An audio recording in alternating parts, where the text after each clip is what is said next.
देखिए भाई साहब, सब्जेक्ट पढ़िए पहले, सब्जेक्ट क्या लिखा हुआ है, कॉस्टिंग। दो सब्जेक्ट्स के अंदर ये पढ़ाया जाता है, मतलब दो एग्ज़ाम्स के अंदर ये पढ़ाया जाता है। पहला एग्ज़ाम आपका CMA वाला, CMA इंटर में, और दूसरा आपका CA इंटर में। हालांकि CS में भी है, लेकिन हम उनकी बातें नहीं करेंगे, ठीक है। CMA इंटर में कौन से ग्रुप में है, ग्रुप नंबर 1, और पेपर नंबर है इसका लास्ट, यानी पेपर 8, ठीक है। और जो CA इंटर वाले हैं उनका ग्रुप नंबर कौन सा है, 2, और ग्रुप नंबर 2 में जो पहला ही सब्जेक्ट है वो कॉस्टिंग है। अब ये कॉस्टिंग सब्जेक्ट सबसे पहले क्यों शुरू कराता हूं मैं, उसका कारण क्या है मैं आपको बताता हूं। दो तरीके से बच्चे ग्रुप में फेल होते हैं। पहला तरीका ये है, इंडिविजुअली अगर किसी सब्जेक्ट में 40 से कम नंबर आते हैं तो वो रह जाते हैं। लेकिन अगर मान लीजिए आपके CMA वालों की बात करूं तो 40-40 नंबर आपको चाहिए पास होने के लिए, और आपके 4 सब्जेक्ट्स हैं, टोटल मिला के कितने आएंगे, 160, और पास कितने पे हैं, 200। तो हर एक ग्रुप में आपको 2 सब्जेक्ट कम से कम ऐसे चाहिए होते हैं जिसमें आपको पहले से पता हो कि आपके 60+ आने ही आने वाले हैं, and this is one of दो सब्जेक्ट्स। तो ये सब्जेक्ट अपने आप में तो इंपॉर्टेंट है ही है, दूसरा ये ओवरऑल ग्रुप को पास कराने में। और मैं आज ही बोल देता हूं कि जब मैं क्वेश्चन कराऊंगा तो वो आपके एग्जाम में उससे बाहर क्वेश्चन नहीं आएगा। मैं चैलेंज मार के बोलता हूं कि वो क्वेश्चन आपने कर रखा होगा। दैट मीन्स अब हमें क्या चाहिए, सिर्फ प्रैक्टिस चाहिए।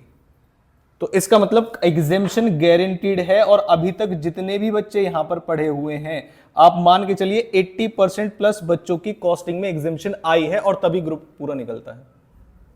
ऐसे ही जो CA वाले बच्चे हैं उनके ग्रुप 2 में 2 एग्जाम होते हैं आपके, पहला एक तो कॉस्टिंग वाला और एक FMSM वाला। उसमें कॉस्टिंग और फाइनेंशियल मैनेजमेंट ऐसे टॉपिक होते हैं जो CMA वाले बच्चे उनके ग्रुप 2 में है, फाइनेंशियल मैनेजमेंट।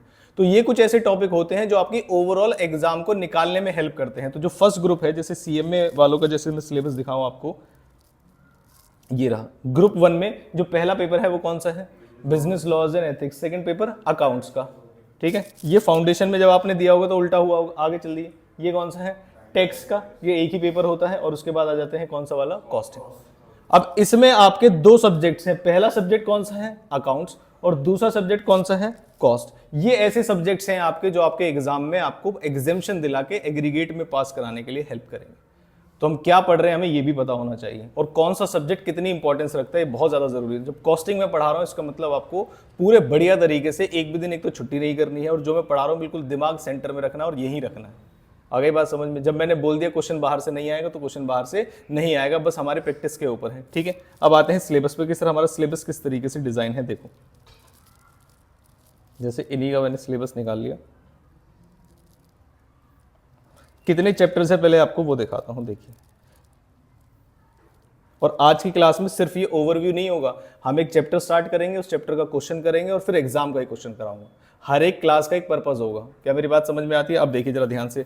मैंने कहा सबसे पहले टॉपिक कौन सा है, चैप्टर कौन सा है, मटेरियल। अब कॉस्टिंग का मतलब क्या होता है कि हम कॉस्ट निकालते हैं। क्या निकालते हैं, कॉस्टिंग। फाइनेंशियल अकाउंटिंग का जो मतलब होता है वो होता है जो ट्रांजेक्शन हो गई है उन्हें रिकॉर्ड करो। जैसे PNL है, जैसे क्या है, PNL। बैड डेट्स हो गए हैं तो क्या वो PNL में आते हैं, answer is yes, profit and loss account में। लेकिन कॉस्ट अकाउंट से उसका कोई लेना देना नहीं है। तो कॉस्ट में हम ये देखते हैं कॉस्ट क्या होनी चाहिए। मेरी बात समझ में आती है? जो CMA वाले वो तो कॉस्ट ऑडिटर ही बनेंगे, तो कॉस्ट उनका वैसे ही स्ट्रांग होना चाहिए। मेरी बात समझ में आती है? अब देखो जरा, पहला चैप्टर कौन सा है, मटेरियल। मटेरियल में कितने सारे टॉपिक्स हमें पढ़ने होते हैं, ये टॉपिक्स हैं। 90% of the material chapter revolves around इस वाले कंसेप्ट की। क्या नाम है इसका, EOQ। क्या नाम है इसका, EOQ। और आज यही पढ़ाऊंगा। सारे बच्चे ताली बजाएंगे प्लीज। आ जाओ इधर, आ जाओ इधर, आ जाओ, आगे आ जाओ, आगे आओ इधर। आपको ऐसा बच्चा नहीं बनना है जो पहली ही क्लास में लेट आए। लेट आने का कारण कोई अच्छा से बताओ। मम्मी कॉफी बना रही थी। मम्मी ने बोला चाहे क्लास लेट हो जाए लेकिन कॉफी पी के जाओ। ये आपकी रेपुटेशन बढ़ जाती है जब आप फाउंडेशन क्लियर कर लेते हो अच्छे मार्क्स से एक बार में, है ना। ठीक है, तो अब मम्मी की डांट लगाएं, आपकी डांट लगाएं, मम्मी की। ठीक है, बैठ जाओ। देखो कितने अच्छे बच्चे हैं, कह रहे मम्मी की डांट लगा दे। यहीं बैठ जाओ सबसे आगे। अब मुझे बताओ कैलकुलेटर कौन लाया और कौन नहीं लाया है? कैलकुलेटर कॉस्ट पढ़ने आए बच्चे। आप अपने लिए ताली बजाओ पहले, नालायक हो, बजाओगे पिटोगे बहुत। कैलकुलेटर ही नहीं लाए, अरे गधो। ऑफिस से लेके आओ एक कैलकुलेटर। कॉस्ट अकाउंटिंग, किसी के पास 2 कैलकुलेटर पड़े हैं तो वो देखो। तो काम भी रहता है।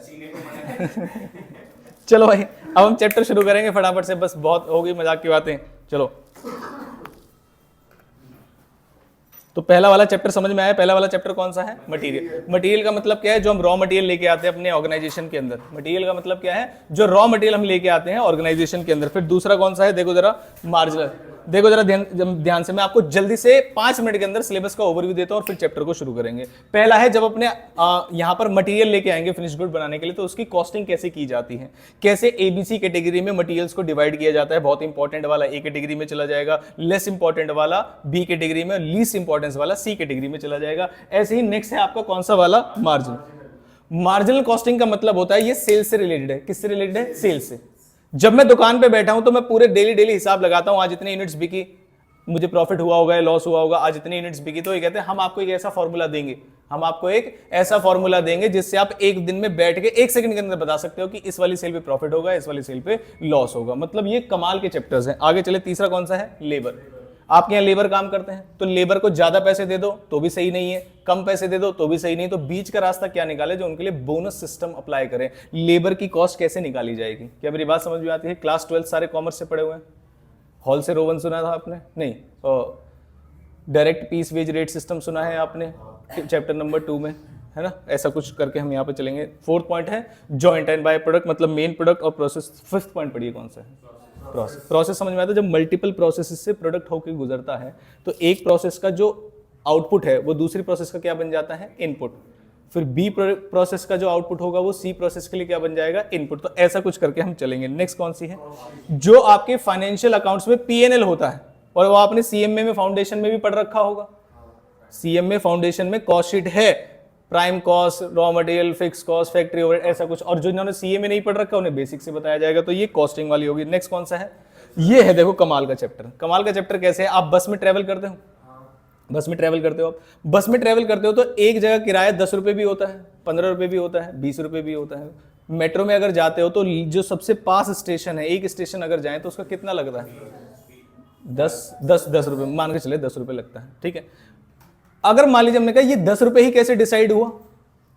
ये 12 भी हो सकता था, 15 भी हो सकता था, 8 भी हो सकता था, 9 भी हो सकता था। जैसे आप मूवी देखने जाओ तो एक मूवी कितने, एक टिकट नॉर्मल कितने की आती है ऑन एन एवरेज? 100 रुपए की नहीं आती? हाँ, 200 तक की आती है। अब सुनो, उन्होंने ग्रेड बनाई हुई ना कि जो सबसे आगे बैठे होंगे वो 200, जो उससे थोड़ा सा पीछे बैठे होंगे वो 300, और जो ऊपर सोफा पे बैठे होंगे वो पता नहीं 400-500 रुपए। ऐसा हो सकता है। अब वो 400-500 कैसे निकला वो हम सीख लेंगे इसमें, इस एक अकेले चैप्टर में। हॉस्पिटल्स के अंदर बेड्स होते हैं, आईसीयू होता है, अलग बेड होता है, कोई ऐसा होता है, एक जनरल वार्ड होता है, एक प्राइवेट वार्ड होता है, इस तरीके से होता है। वो लोग कैसे पता लगाते हैं कि एक बेड का किराया कितना रखना है कि हमें लॉस ना हो? क्या मेरी बात समझ में? वो सब कुछ अब वो हम सीखेंगे यहाँ पे कॉस्टिंग में कि ये लोग क्या करते हैं जिससे एक चीज निकाली जाती है। तो कल को कोई अगर आपको बोलने भी लगे कि भाई नुकसान हो रहा है हमें, तो तुम तुरंत पकड़ लोगे। अच्छा बताओ अभी कैसे हो रहा है नुकसान, दिखा जरा अकाउंट्स, बताता हूँ अभी। मेरी बात समझ में आती है? तो किस किस चीजों को जान सकते हैं? पहला ट्रांसपोर्ट, मतलब बस वगैरह वाले कैसे करते हैं। दूसरा होटल, होटल के अंदर भी रूमों की कुछ रेंज होती है, winter season, summer season, of, ये वो, लाइटिंग का खर्चा, वो सब आप दिमाग लगाएंगे खुद। उसके बाद कौन सा है? Toll, cinema, insurance, hospital, power, ये सब कुछ। मेरी बात समझ? हालांकि मेजरली जो आपके एग्जाम में पूछा जाता है वो कौन सा होता है? ट्रांसपोर्ट वर्क, जो पैसेंजर्स को लेके जाते हैं। और आप ऐसे सरप्राइज और शॉक रह जाओगे, जैसे मान लीजिए एक बस की कैपेसिटी है कि वो 50 पैसेंजर्स को ऑक्यूपाई करती है, लेकिन जरूर इंडिया में तो खैर फुल ही रहते हैं, लेकिन जरूरी नहीं है सारी बसेस फुल होके जाएं। तो 50 में से अगर 40 पैसेंजर्स बैठे हुए हैं तो वो 40 बाकी के 10 का भी किराया देते हैं जो सीट खाली हुई होती है। कैसे, वो इस चैप्टर में पढ़ेंगे। मतलब बड़ा कमाल का चैप्टर है, ठीक है। उसके बाद एबीसी, ओवरहेड्स। नेक्स्ट कौन सा है? कॉन्ट्रैक्ट। ये एक इकलौता ऐसा चैप्टर है जो सीए वालों के अंदर नहीं है और सीएमए वालों के अंदर है।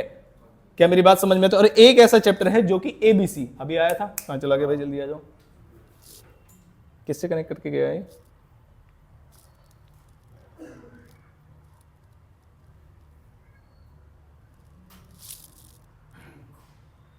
आज कौन सा चैप्टर बोला है मैंने स्टार्ट कराने के लिए? जल्दी से बताओ। हाँ जी, मटेरियल, ठीक है। ये एक टॉपिक दिख रहा है आपको, क्या लिखा हुआ है? ABC plus overhead. तो एबीसी वाला सी वालों के अंदर है, ओवरहेड्स वाला सीएमए वालों के अंदर, और सीए वालों के अंदर दोनों, यानी कि एक एडिशनल चैप्टर कौन सा? एबीसी। ये सीए वालों के अंदर ज्यादा है। और एक एडिशनल चैप्टर कौन सा, कॉन्ट्रैक्ट, ये किसके अंदर ज्यादा है, सीएमए वाला। बाकी पूरा सिलेबस सेम है। अब सवाल ये आता है हम क्वेश्चन कहां से कर रहे होंगे इस पूरी क्लास में, तो वो बताता हूं मैं आपको। देखो जरा ध्यान से, पहले तो जो आपको बुक मिलेगी अभी, उस बुक से पूरे क्वेश्चंस कर रहे होंगे। इस बुक में सारी चीजें अवेलेबल है, पहली चीज तो। दूसरी चीज, हम कहां से क्वेश्चन करेंगे, एक और बुक मिलेगी आपको प्रैक्टिस मैनुअल के नाम से, उसमें सारे प्रैक्टिस क्वेश्चन मिलेंगे आपको। वो अभी नहीं मिलेगी, वो 2-3 दिन के बाद मिलेगी। मेरी बात समझ में? तो तीसरी चीज कहां से करेंगे, अभी मैंने सीएमए वाला इंस्टीट्यूट दिखाया था आपको, उनके स्टडी मटेरियल से करेंगे। फिर चौथा करेंगे हम सीए वालों के स्टडी मटेरियल से। अब सवाल आता है कि सीए वाले सीएमए का क्यों करें और सीएमए वाले सीए के स्टडी मटेरियल से क्वेश्चन क्यों करें। अब उसका जवाब देखिए आप। ये कॉस्टिंग का पेपर है, अभी हुआ, लेटेस्ट हुआ पेपर। देखो ये लेटेस्ट हुआ पेपर है, सिलेबस 2022 के हिसाब से अभी जो हुआ था लेटेस्ट, मतलब कौन से अटेम्प्ट में, दिसंबर अटेम्प्ट। ये कॉस्टिंग का एग्जाम है, जो कि ये सीएमए वाला पेपर है। अब जरा ध्यान से देखना आप, मैं आपको एक क्वेश्चन दिखाता हूं। जैसे एक क्वेश्चन है, ये दिख रहा है आपको, ये टेबल दिख रही है आपको।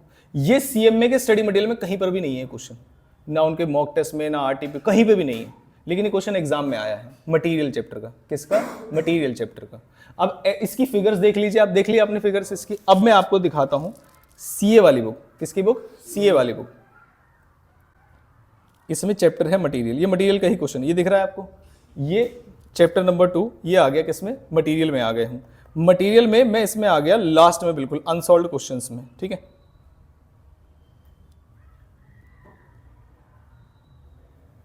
ये देखो जरा ध्यान से, ये अब डिजिट थोड़ा सा देख लेते हैं। यहां पर क्या लिखा हुआ है, यहां पर क्या लिखा हुआ है, 4750। अब इधर आते हैं, क्या लिखा हुआ है यहाँ, 8000, 4700। इवन आप पूरे इसको मैच कर लेंगे तो बिल्कुल सेम टू सेम मिलेगा आपको। तो इस सवाल का, इस डिबेट का एंड हो जाना चाहिए कि अगर मैं बोल रहा हूं कि यहां से क्वेश्चन करने हैं, मतलब यहां से क्वेश्चन करने हैं, उसी के बाद ही तो मैं बोलूंगा कि क्वेश्चन बाहर से नहीं आएगा। अब मैं बोल दूं ये मेरे पास जादुई बुक है, इससे क्वेश्चन आएगा, ऐसे थोड़ी होता है। हम बोल रहे हैं कि अगर नहीं आएगा तो इसका मतलब मैं हर वो चीज कवर कराऊंगा जो आपके एग्जाम के लिए रेलेवेंट है। मेरी बात समझ में आती है आपको, ठीक है। अब चलते हैं, अब हमने बहुत सारी बातें कर ली है, अब सीधा चैप्टर पर चलेंगे कि ये सब्जेक्ट है कैसा, ठीक है।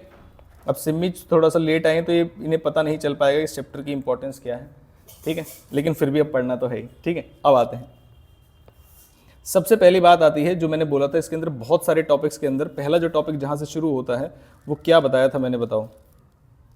जो मटेरियल का पहला टॉपिक शुरू होता है वो कहाँ से शुरू होता है बताइए, ये रहा। बहुत सारे टॉपिक्स में से एक टॉपिक है और 90% हमारा जो टाइम जाएगा इस चैप्टर में उसी में जाएगा। क्या है ये, EOQ। अब EOQ वाला टॉपिक हम पढ़ रहे हैं। अब सर EOQ क्या होता है वो समझाइए, मैंने कहा अभी समझाता हूं। देखो, अगर मान लीजिए मैं आपसे घर पे कहूं कि आपके घर पे सब्जियां आती हैं, अगर मैं बोलूं हमारे घर में आधी या 1 किलो आलू डेली लगते हैं, तो पूरे महीने में 30 या 25 किलो आलू का हम इस्तेमाल करते हैं। ये आपको पता है। हम डेली खरीदते हैं या महीने महीने में खरीदते हैं, क्या ऑलमोस्ट डेली ही बाय करना। अगर हम इकट्ठा पूरे साल का बाय करने लगे तो हमें सस्ता पड़ेगा या महंगा पड़ेगा, सस्ता, ये सब जानते हैं। लेकिन क्या हम पूरा खरीद के लाते हैं, कारण क्या होता है। जैसे हम मंडी जाएंगे, मंडी से उठा के ले आएंगे तो किस चीज का खर्चा पड़ेगा हमें, खराब हो जाएंगे, यही तो होगा। और ट्रांसपोर्टेशन। तो जब हम कोई मटेरियल खरीद के लाते हैं तो उसके अंदर उन्होंने कहा बहुत सारी कॉस्ट होती हैं। हम क्या पढ़ रहे हैं पता है यहाँ पर, जैसे मान लीजिए मुझे पूरे साल में 1000 kg रॉ मटेरियल चाहिए। मेरी बात समझ में आई। अब इस रॉ मटेरियल के अंदर काफी सारे खर्चे होते हैं। मैंने कहा खर्चे क्या क्या हो सकते हैं।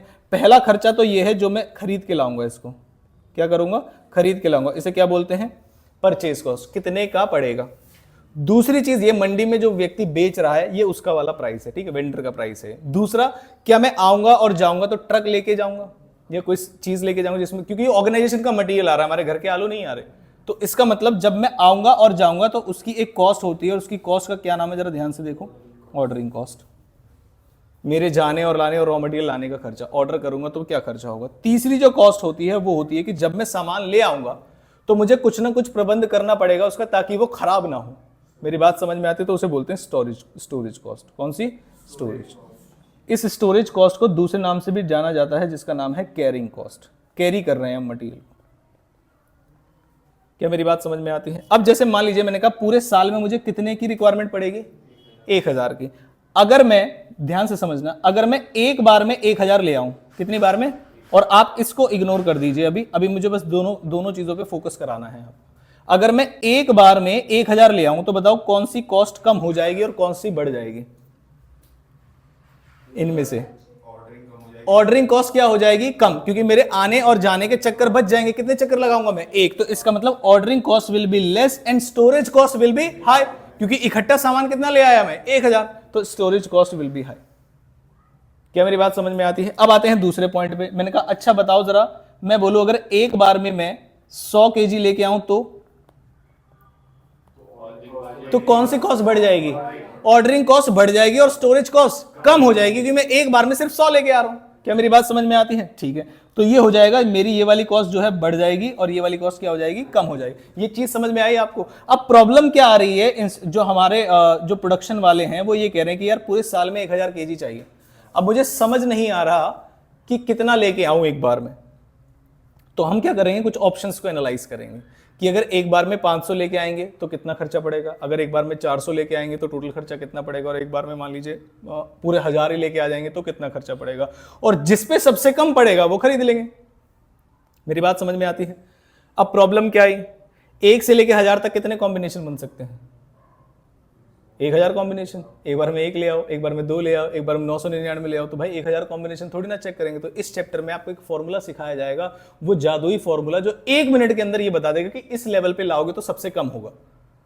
क्या मेरी बात समझ में आती है? लेकिन मैंने कहा अभी जादुई फॉर्मूला बताऊंगा नहीं, पहले आपको दिमाग में कोई फॉर्मूला नहीं डलवाऊंगा मैं आपको, पहले आपको दिमाग से ये दिखाएंगे कि अगर इतना लाएं, अगर एक बार में कितना लाएं, तो हम खुद एक बार एनालाइज करना चाहते तभी तो फॉर्मूले पे जाएंगे। पहले प्रॉब्लम तो फेस करें। तो मैंने कहा चलो पहले प्रॉब्लम फेस करते हैं, और मैंने लिखा है पहला वाला एग्जाम्पल।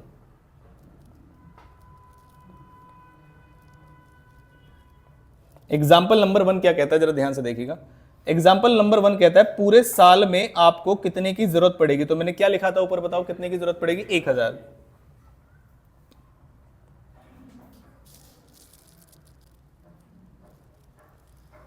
फिर उसके बाद ऑर्डरिंग कॉस्ट का मतलब क्या है? स्टोर करने का खर्चा या आने जाने का खर्चा? आने जाने का। और लिखा हुआ है 100 रुपए पर ऑर्डर। फिर मैंने लिखा स्टोरेज कॉस्ट 5 रुपए पर केजी।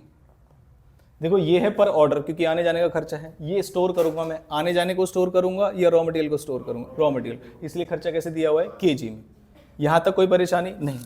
मैंने कहा एक और कॉस्ट है कि ये सामान कितने का पड़ेगा, हालांकि मेरे लिए वो इररिलेवेंट है, क्योंकि कितने का पड़ेगा अभी मैंने डिस्काउंट की तो कोई बात ही नहीं की है, मैंने बस आने जाने और स्टोरेज कॉस्ट पे फोकस किया है। तो वैसे तो परचेज कॉस्ट इसका मान लीजिए मैंने कहा 10 रुपए है, लेकिन it is irrelevant to our question, क्योंकि हम विदाउट डिस्काउंट की बातें कर रहे हैं। हम ये बातें ही नहीं करेंगे कि अगर तुम 100 लाओगे, अगर तुम 100 लाओगे तो महंगा पड़ेगा, इकट्ठे 500 लाओगे तो वो डिस्काउंट देगा। ऐसा होगा प्रैक्टिकल लाइफ में, तो आगे जाके पढ़ेंगे। अभी हम फोकस कर रहे हैं बस ईओक्यू क्या होता है। तो मैं चला इससे आगे।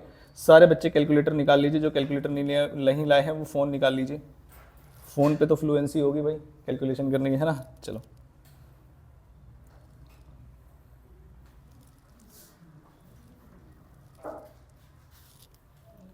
ये इस पूरी टेबल को भरने के लिए फॉर्मूलाज की जरूरत होती है, ठीक है? लेकिन आप ध्यान रखना, मैं आपको एक भी फॉर्मूला नहीं बताऊंगा और आप बिना फॉर्मूले के सारी कंपटीशन कर लेंगे।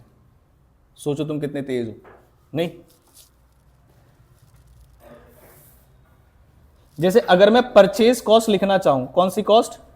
Purchase cost. तो बता सकते हो परचेज कॉस्ट कितनी होगी? पूरे साल में कितना खरीद के लाऊंगा?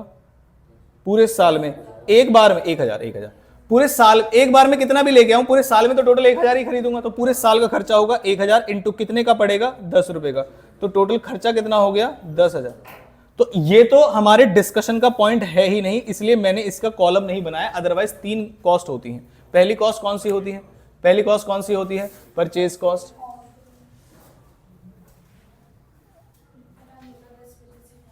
ताली बजाओ भाई, इनके लिए भी बहुत बढ़िया। चलो तो पहले मैंने लिखा, बताओ क्या साइज? Lot size. पहले क्या लिखा मैंने? लॉट साइज, कि एक बार में कितना खरीद के लाएंगे। उसके बाद क्या लिखा मैंने? Purchase cost. उसके बाद क्या लिखा मैंने? Ordering cost. उसके बाद क्या लिखा मैंने? Storage cost. नहीं, मैंने परचेज कॉस्ट हटा दिया यहां से। बताओ क्यों? बताओ क्यों? क्योंकि ऊपर लिख लिया है हमने। तो मैं ऑर्डरिंग कॉस्ट को इधर ले आया। अलग से क्यों कॉलम बनाऊं उसका, जब मुझे पता है ऑर्डरिंग कॉस्ट ले आया, और कौन सी कॉस्ट ले आया? Storage cost. तो इधर कौन सी कॉस्ट आ गई बताओ जरा? Total cost. तो मुझे दो कॉस्ट को कंपेयर करना है। क्या मेरी बात समझ में? अब आप जो बताएंगे मैं वही अज्यूम कर लूंगा। अगर मैं एक बार में पूरे साल में मुझे कितना लाना है ये बताओ, पूरे साल में, हाँ जी 1000, तो मुझे बताओ कोई ना कोई ऑर्डर साइज समझाओ कि एक बार में कितना लेके आऊं। हम जो डिस्कशन कर रहे हैं वो ये कर रहे हैं कि हम मटेरियल खरीद के लाते हैं, अगर इकट्ठा मटेरियल खरीद के लाएं तो डिस्काउंट मिलता है, लेकिन EOQ वाला पॉइंट। ठीक, अब बताओ जरा फटाफट से लॉट साइज 1000 में से कोई भी ऐसा रैंडम कि एक बार में इतना लेके आओ। 500, तो श्याम ने कहा 500, तो हमने 500 मान लिया कि 500 kg अगर हम एक बार में लाएंगे, ध्यान से सुनना, तो मुझे बता सकते हो मुझे कितनी बार आना जाना पड़ेगा? कैसे पता चला? एक बार में एक टोटल लाना कितना है पूरे साल में? 1000। टोटल लाना कितना है पूरे साल में? 1000। और एक बार में कितना लाना है? 500। तो कितनी बार जाना पड़ेगा? 2। तो मैंने कहा 2 चक्कर लगेंगे। अभी मैं फॉर्मूला कुछ नहीं लिख रहा, आपसे पूछ पूछ के कर रहा हूं जो भी कर रहा हूं, ठीक है? तो मैंने कहा 2 मल्टीप्लाइड बाय, अब मैं ऑर्डरिंग कॉस्ट की मल्टीप्लाई, 2 का मतलब क्या मैं ये लिख दूं 2 ऑर्डर करने पड़ेंगे मुझे, मल्टीप्लाइड बाय, अब मैं किससे मल्टीप्लाई करूं? इन दोनों में से, ऑर्डरिंग कॉस्ट या स्टोरेज कॉस्ट में से किससे मल्टीप्लाई करूं? बताओ जरा।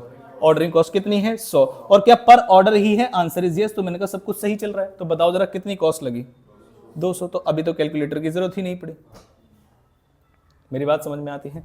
अब मैंने कहा एक बात बताओ, मैं एक बार में अगर 500 लाऊंगा तो एक बार में तो इस्तेमाल नहीं कर लूंगा, तो मुझे अजम्पशन लगानी पड़ेगी जो कि मुझे सिम्मी बताएगी कि कितने परसेंट में, गेस करना है आपको, आंसर नहीं बताना है, कि जैसे हम इकट्ठा सामान लेके आते हैं तो कितने परसेंट इस्तेमाल कर लेते हैं और कितने परसेंट रख लेते हैं, कोई ऐसी रैंडम परसेंटेज वाली 100 तक।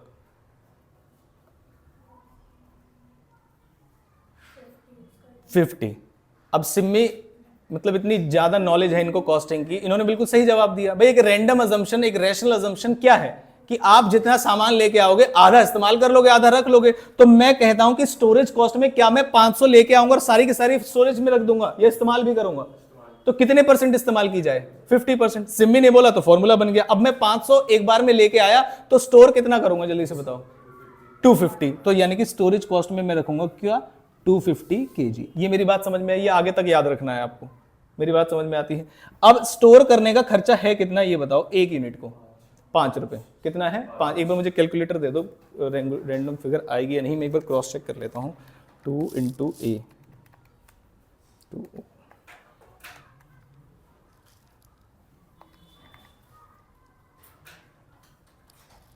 कहाँ गया? इसमें अंडर रूट नहीं है क्या? चलो सही, खराब कैलकुलेटर दूसरे ले गया। चलो अब बताओ किससे मल्टीप्लाई करूं? 5 से। किससे मल्टीप्लाई करूंगा? 5। और ये कैसे दिया हुआ है? केजी में। कैसे दिया हुआ है? केजी। और जैसे मैं सारी चीजें लिखता हुआ जा रहा हूं, जहां ऑर्डर्स हैं वहां ऑर्डर लिख रहा हूं, जहां पर ऑर्डर है आप भी ऐसा ही करेंगे। टोटल बताओ मुझे अब कॉस्ट कितनी आएगी? कितना? 1250। अगर मैं अब टोटल कॉस्ट लिखने बैठूं तो क्या मैं परचेज कॉस्ट वैसी वाली ही उठा लूं? कौन सी वाली? 10,000 की परचेज कॉस्ट थी जो मैंने एक ही बार निकाल ली थी, ठीक है। उसके बाद दूसरा प्लस 200 प्लस 1250, टोटल मिला के कितना हुआ? 11,450। यहां तक सभी को समझ आया या नहीं आया? मुझे क्या समझाना है आपको? ये 10,000 समझाने हैं या ये दोनों समझाने हैं? ये दोनों। अब हमने 500 किया था, आप बताइए 1,000 अगर एक बार में लेके आए तो और कौन सा लॉट साइज हो सकता है कि एक बार में कितना सामान लेके आए? 250 लेके आते हैं। चलो अब कैलकुलेशन कराइए। 250 kg बताइए। अब मैं टोटल अगर 250 kg एक बार में लाऊंगा तो पूरे साल में कितने चक्कर लगेंगे? मैंने कोई फॉर्मूला बताया अभी तक आपको? नहीं। आ जाते हैं इधर। कितना हो गया? 4 ऑर्डर्स। अब एक बार में आने जाने का खर्चा बताओ। 100। तो कितना हो जाएगा? 400।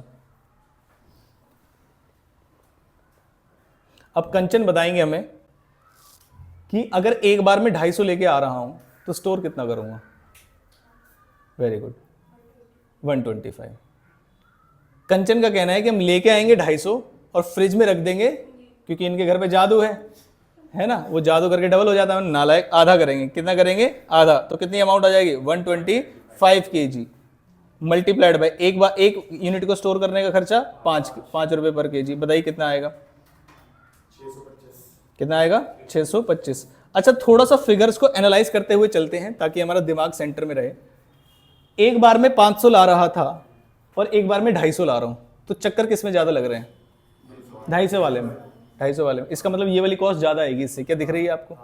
और क्या डबल ही दिख रही है, क्योंकि ये हाफ हो रही है। और जब मैं एक बार में ज़्यादा लाता हूँ तो स्टोरेज कॉस्ट मेरी ज़्यादा आएगी, और जब मैं एक बार में कम लाऊंगा तो स्टोरेज कॉस्ट मेरी कंपेरेटिवली कम आएगी। ये बिल्कुल लॉजिकल चल रहा है अभी तक जो भी चल रहा है, ठीक है। तो अब मुझे टोटल कॉस्ट निकालनी है यहाँ पर, क्या आप डायरेक्ट बता सकते हैं या मैं ऊपर लिखूँ पहले? 10,000 परचेज कॉस्ट थी प्लस 400 प्लस 625, क्या चीज़? 11,025, ऐसा ही बोल रहे हैं आप, ठीक है। तो मैंने कहा दूसरी टोटल कॉस्ट हमने निकाल ली, ठीक है। अब आप बताइए, चारों बताएंगे। 300 ले, यही दिक्कत है। तुम्हें मैथ आती है, इसका मतलब मुझे भी आती है क्या? ऐसी कोई अमाउंट बताओ जो आराम से 100 लेके आए एक बार में, 100 kg हम एक बार में लेके आए, बताइए जरा फटाफट से। अब आर्यन बताएगा चक्कर कितने लगेंगे हमारे। 10, कैसे पता चला?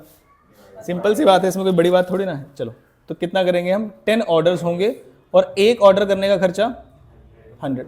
अब चारू ने क्या प्रॉब्लम क्रिएट कर दी है हमारे लिए कि हमारी ऑर्डरिंग कॉस्ट बहुत ज़्यादा बढ़ गई है। कितनी हो गई है? 1000। कितनी हो गई है? 1000। अगर मैं एक बार में 100 लेके आ रहा हूँ तो स्टोर कितनी करूँगा?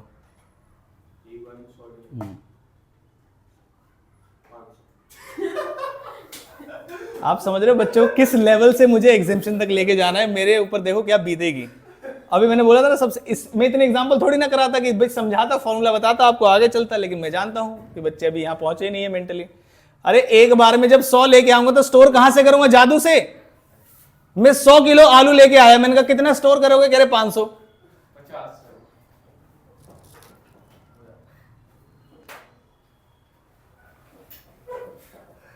वो तो मेरे पास है नहीं, वरना 21 तोपों की सलामी करवाता मैं तुम्हें नालायक को। बताओ कितना आएगा? 250। इधर सुनो, इधर। क्या हम बिल्कुल सही चल रहे हैं कि 500 ला रहे थे तो ऑर्डरिंग कॉस्ट कम थी, अब बहुत कम लाने लगे तो ऑर्डरिंग कॉस्ट हमारी बढ़ने लगी, लेकिन स्टोरेज कॉस्ट कम होने लगी? बताइए जरा फटाफट से, टोटल कितना आएगा? 10,000 प्लस 1000 प्लस 250, तो कितना आ गया? 11,250। ऋषभ बताओ जरा, एक बार में आप कितना लेके आए? 400 लेके। ऑर्डर्स पॉइंट में आएंगे यार, नहीं। एक बार में कितने लेके आए? 50 किलो लेके आएंगे, ठीक है। तो श्याम बताए कितने ऑर्डर होंगे? और स्टोरेज कॉस्ट भी तुम ही बताओगे। ऑर्डर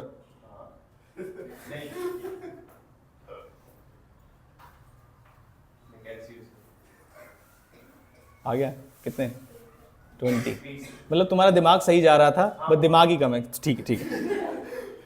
कितने ऑर्डर्स? कितने ऑर्डर्स? 20 orders multiplied by 100। ये जो पहली क्लास होती है ना, इंट्रोडक्शन क्लास, ये मुझे चैनल पे भी डालनी होती है। तो जितना तुम्हारा नाम बोलूंगा मैं और नालायक बोलूंगा, सोचो तुम फेमस हो जाओगे, ठीक है। बताओ जरा कितना? 2000। अब सिमी बताएंगे हमें कि एक बार में अगर 50 लेके आऊं तो कितना स्टोर करूं? 25। कितना सिंपल पॉइंट था ये। मल्टीप्लाइड बाय कितना? 100।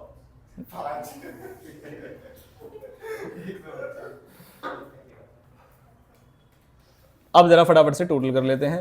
10,000, 2,000 और 125, कितना आ गया? ये तो पहली क्लास है भाई, इतना स्लो स्लो चल रहा हूं मैं, आगे तो और भी स्लो चलना पड़ेगा मुझे लगता है। अब चलो ठीक, अब मुझे लगता है बहुत हुआ। अब एक जादुई फॉर्मूला बता के आप हमें ये पहले मुझे बताओ, अभी तक सबसे कम कॉस्ट किस पे आई? ये बताओ जरा, किस अभी तक सबसे कम टोटल कॉस्ट किस पे आई? 250 वाले पे। इस वाले पे कितनी आई है? 11,025। अब मैं आपको ये कह रहा हूं कि एक फॉर्मूला अभी दूंगा मैं आपको, उस फॉर्मूले को हम इस्तेमाल करेंगे और सबसे कम उसी में आएगी। उसके बाद चाहे 1000 कॉम्बिनेशन आप घर पे चेक करते रहना, उससे कम नहीं आएगी किसी पे। तो फॉर्मूले की रिलेवेंस समझ में आई आपको कि अगर एज अ कॉस्ट अकाउंटेंट हमसे कोई पूछे कि भाई एक बार में कितना सामान लेके आए, तो जब आप किसी क्लाइंट के साथ बैठेंगे तो बोलेंगे भाई साहब कितना मंगाना है? वो कहेगा जी 10 लाख केजी आएंगे। अरे भाई साहब बहुत कॉम्बिनेशन बनाने पड़े, एक हफ्ते का टाइम दो। लेकिन आप उस बात को कितनी देर में बता सकते हो? 1 मिनट के अंदर। भाई फीस तो तभी देगा ना कोई। अब आप किसी को छोटी सी मान लो कंसल्टेंसी चार्जेस हैं, इसलिए तो डॉक्टर कहता है पहले 3 दिन की खुराक दूंगा, नहीं आराम लगेगा फिर दूसरी खुराक बदल के दूंगा। अब मान लीजिए डॉक्टर ने कहा ऐसे करो, सांस लो, ऐसे करो, ठीक हो गया, ऐसे कर दिया, तो पैसे दोगे क्या आप? तुमने तो कुछ किया ही नहीं। मेरी बात समझ में आती है? तो ऐसे ही प्रोफेशनल्स को बहुत ज्यादा काम करने नहीं होता, दिखाना होता है कि हम बहुत ज्यादा काम करेंगे और उसमें बहुत सारे ह्यूमन रिसोर्स लगेंगे हमारे, जबकि कुछ नहीं लगेगा, कैलकुलेटर लगेगा। देखो जरा ध्यान से, और मैं इसे नीचे इस कंसेप्ट को बोलते हैं ईओक्यू। पहले ईओक्यू का अब मीनिंग समझ में आया? बुक में जो लिखा है वो छोड़ो, हम प्रैक्टिकली करके देख रहे हैं कि ईओक्यू कितना रेलेवेंट है हमारे लिए। तो ईओक्यू क्या चीज है वो समझा रहा हूं पहले मैं आपको। ईओक्यू एक ऐसा परचेज का ऑर्डर साइज है। परचेज का क्या है? Order size. कि अगर इतना सामान एक बार में मंगाओगे तो आपकी स्टोरेज और कैरिंग और जो टोटल कॉस्ट मिला के है वो लीस्ट होगी। क्या होगी? लीस्ट। तो पहले मीनिंग समझ में आई इसकी। अब मैं इसका फॉर्मूला बताता हूं। ईओक्यू, ईओक्यू का फुल फॉर्म क्या है? इकोनॉमिक। क्या है फुल फॉर्म? इकोनॉमिक। इकोनॉमिक का मतलब क्या होता है बताइए? इकोनॉमिक का मतलब क्या होता है? सस्ता। इकोनॉमिक का मतलब क्या होता है? सस्ता, जो हमें परवड़े। परवड़े का मतलब समझ में आता है क्या? हाँ, पॉकेट फ्रेंडली हो। क्या मेरी बात समझ में आती है? तो ईओक्यू का फॉर्मूला मैंने यहां पर लिखा है। अब सारे बच्चे जो है कैलकुलेटर, फोन वगैरह जो भी है वो निकाल लीजिए। √2 into A into O divided by S, where A is, बताइए, आप बताइए ए क्या है? Annual requirement. ए क्या है? एनुअल। ओ बताओ क्या है? Ordering cost. एस क्या है? Storage cost. मेरे क्वेश्चन में ऊपर देख के बताओ जरा फटाफट से कि एनुअल रिक्वायरमेंट है कितने की? 1000 की, ये तो आपको पता ही है। ऑर्डरिंग कॉस्ट कितने की? 100 की।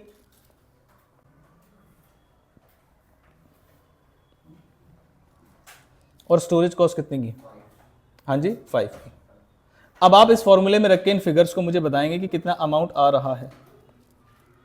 आया किसी का? 40 से ज्यादा रूट के अंदर, और वैसे टोटल हाँ, रूट करके ही बताओगे ना। 1000 kg सभी का जब 200 आए तब बताना मुझे। 200 आया? 200 दिखाओ कैलकुलेटर, उस पर दिखाओ।